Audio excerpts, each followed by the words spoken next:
tal amigos? Bienvenidos a un nuevo vídeo de Eso que lo arregle papá. En esta ocasión traigo un vídeo bastante simple, que es limpiar el filtro del aire del motor de nuestro coche.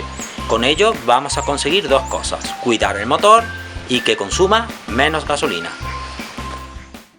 Una vez que tengo abierto el capó, nos dirigimos a la zona donde está el filtro. Para quitar la tapa, tiene dos pestañas, se presionan y sale fácilmente. También es cierto que estas tapas pueden ir sujetas bien con tornillos o inclusive con unas grapas metálicas. Y una vez quitada dicha tapa, extraemos el filtro.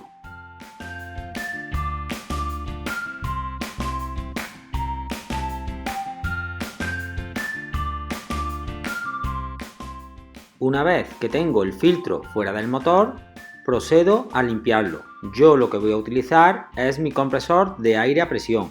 En vuestro caso, si no tenéis, pues esta operación podéis hacerla perfectamente porque es sencilla en la gasolinera, donde está el compresor de inflar las ruedas. Ahí podéis desmontarlo en un momento y limpiarlo. Le doy al filtro con el compresor por todas sus caras hasta que deje de expulsar suciedad.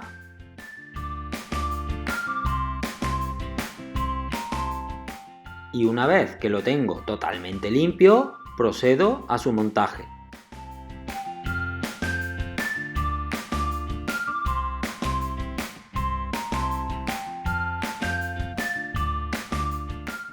Encajo la tapa y listo.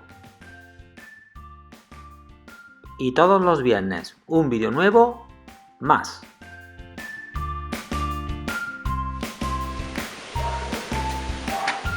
Y como has visto en el vídeo, ya tenemos nuestro filtro limpio y nuestro motor funcionando perfectamente. Nos vemos en el siguiente vídeo. Adiós.